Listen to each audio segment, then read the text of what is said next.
अस्सलाम वालेकुम dear class. आज मैट्रिक केमिस्ट्री लेक्चर नंबर 2 है, chapter 1 that is chemical equilibrium. Characteristics of forward and reverse reaction topic का नाम है। आज डिस्कस करेंगे एप्लीकेशंस फॉरवर्ड और रिवर्स रिएक्शन की, और दूसरे टॉपिक के अंदर डिस्कस करेंगे उसी कैरेक्टरिस्टिक्स को डायनामिक इक्विलिब्रियम के अंदर। सबसे पहले फॉरवर्ड रिएक्शन की कैरेक्टरिस्टिक्स प्रॉपर्टीज क्या होती हैं। That forward reaction is always direct towards left to right. ये बात मेंशन कर लें कि डायरेक्शन होगी फॉरवर्ड रिएक्शन की वो हमेशा लेफ्ट से राइट होगी। दैट इज रिएक्टेंट जो है वो प्रोडक्ट में चेंज होंगे। और reverse reaction is always directed towards right to left. और रिवर्स रिएक्शन जो है वो हमेशा राइट से लेफ्ट की तरफ जो है वो मूव करेंगे। इसका मतलब वो प्रोडक्ट से रिएक्टेंट को बनाएंगे। Forward reaction is fast initially but gradually slows down. Forward reaction जब होता है, जब रिएक्टेंट्स जो है प्रोडक्ट में कन्वर्ट होना शुरू होते हैं तो उनकी स्पीड जो है वो ज्यादा होती है, लेकिन जब रिएक्टेंट कम होना शुरू होते हैं तो उसकी स्पीड जो है फॉरवर्ड रिएक्शन की वो क्या होती है, स्लोज डाउन, आहिस्ता आहिस्ता वो घटना शुरू हो जाती है। ठीक है। रिवर्स रिएक्शन में इसका अपोजिट होता है। हमने पढ़ा था ये क्लास के अंदर एक ग्राफ की मदद से कि जब हमारा रिएक्शन स्टार्ट होता है तो रिएक्टेंट 100% होते हैं और प्रोडक्ट जो है वो 0% होती है। लेकिन जब रिएक्शन होता है, जब रिएक्शन प्रोसीड करता है तो रिएक्टेंट कम होना शुरू हो जाता है और प्रोडक्ट जो है वो ज्यादा होना शुरू हो जाती है। तो जब रिएक्टेंट कम होना शुरू हो जाएगा तो उसकी स्पीड स्लो डाउन होना शुरू हो जाएगी, और जब प्रोडक्ट ज्यादा होना शुरू हो जाएगी तो उसकी स्पीड जो है वो बढ़ना शुरू हो जाएगी। ठीक है। लेकिन reverse reaction is slow initially. Product का जो रेट होता है बनने का वो आहिस्ता आहिस्ता बनती है शुरू में, बट ग्रेजुअली स्पीड अप। लेकिन आखिरी में क्या होता है, जब रिएक्टेंट खत्म होना शुरू हो जाते हैं तो वो हमारा प्रोडक्ट जो है वो जल्दी जल्दी बनना शुरू हो जाती है। ठीक है। अब डायनामिक इक्विलिब्रियम में इसको पढ़ते हैं कि इसकी कैरेक्टरिस्टिक्स डायनामिक इक्विलिब्रियम में कैसे रहती हैं। तो dynamic equilibrium can only exist in closed system. Dynamic equilibrium, dynamic का मतलब मैंने आपको बताया था वो इक्विलिब्रियम जो मोशन में रहता हो।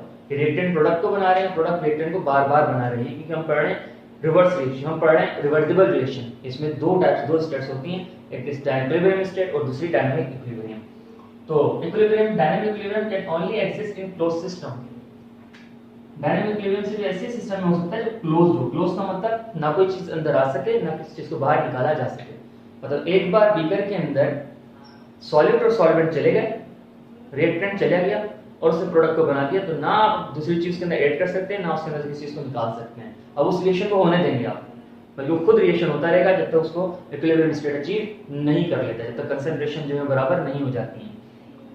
Eight equilibrium concentration of reactant are is for reactant and for product remain constant. Equilibrium के ऊपर मैंने आपको बताया था, अच्छा कंसंट्रेशन का मतलब that is molarity, the mass, the mole per unit cube. Eight equilibrium concentration of reactant and product remain constant. Equilibrium में जब हमारा कोई रिएक्शन पहुंच जाता है तो रिएक्टेंट और प्रोडक्ट की जो कंसंट्रेशन होती है बराबर हो जाती है। हमने लास्ट क्लास में इसको पढ़ा था, दोनों बराबर हो जाते हैं। लेकिन वही फिर डायनामिक इक्विलिब्रियम के अंदर आ जाते हैं। फिर जाहिर सी बात है ये अगर बराबर एक वक्त पे हो गए हैं तो अब एक साइड बिल्कुल खाली हो जानी है और एक साइड बिल्कुल फुल हो जानी है। फिर इस तरह जो है रिएक्शन चलता रहेगा, because we are in reversible reaction. At equilibrium forward and reverse reaction takes place at equal and opposite rates. Rates आपको मैंने लास्ट क्लास में बताया था, हमने डिस्कस किया था लास्ट क्लास में। रेट्स का मतलब that is speed, that is speed. तो जो स्पीड होगी रिवर्स रिएक्शन की और फॉरवर्ड रिएक्शन की वो इक्वल एंड अपोजिट होगी एक दूसरे के। मतलब जिस स्पीड से रिएक्टेंट प्रोडक्ट बनाएंगे उसी स्पीड से प्रोडक्ट भी रिएक्टेंट में चेंज होगी। लेकिन फर्क क्या है कि एक फॉरवर्ड होगा और एक बैकवर्ड होगा। एक से प्रोडक्ट बन रही होगी और एक से रिएक्टेंट वापस बन रहे होंगे। Equilibrium can be approached by either side of the reaction equation. एक रिएक्शन इक्वेशन है मिसाल के तौर पे हमारे पास, that is hydrogen gas plus iodine gas मिलके बनाते हैं 2 मोल ऑफ हाइड्रोजन आयोडाइड। तो जो हमारे पास इक्विलिब्रियम स्टेट है, जो इक्विलिब्रियम है, वो किसी भी साइड से अचीव हो सकता है। वो इस साइड से भी अचीव हो सकता है और इस साइड से भी अचीव हो सकता है। यहाँ पर कहाँ से अचीव हुआ है, दोनों साइड से अचीव हुआ है। ये 1 मोल ऑफ हाइड्रोजन इधर पर मौजूद है और हाइड्रोजन गैस और 1 मोल ऑफ हाइड्रोजन यहाँ मौजूद है, और यहाँ पर 2 मोल्स मौजूद है दोनों के। दैट मींस 2 मोल्स हाइड्रोजन के भी और 2 मोल्स आयोडीन के भी हैं। तो इक्विलिब्रियम कहीं से भी अचीव हो सकता है, आइदर लेफ्ट साइड और either right side. So last point, equilibrium. An equilibrium state can be disturbed and again achieved under the given condition of concentration, temperature and pressure. मतलब पहले समझ लें इस चीज को, पहले इसका जो एक ओरिजिन है इस बात का कि क्या वजह है, क्यों कह रहा है इस बात को, पहले बता दूंगा आपको। अगर मिसाल के तौर पे एक रिएक्शन हो रहा था, हमारे पास एक रिएक्शन हो रहा था, वो इक्विलिब्रियम स्टेट पे भी मौजूद था, इक्विलिब्रियम स्टेट पे वो आ गया था। हुआ क्या, हमने रिएक्टेंट की जो कंसंट्रेशन उसे बढ़ा दिया। अब रिएक्टेंट की कंसंट्रेशन को बढ़ा दिया तो क्या होगा, हमारी जो इक्विलिब्रियम स्टेट थी वो डैमेज हो गई। मिसाल के तौर पे एक चीज बैलेंस थी हाथ के ऊपर आपके, ठीक है, बैलेंस थी आपके हाथ पे, लेकिन हमने यहाँ पर जो थोड़ा सा मास बढ़ा दिया तो क्या हो जाएगा, डिस्टर्ब हो जाएगा, ठीक है। तो ये भी इससे डिस्टर्ब हो सकता है कंसंट्रेशन बढ़ाने से। उस कंसंट्रेशन को अचीव किस तरह किया जाएगा, तो वो लास्ट पॉइंट के अंदर होगा।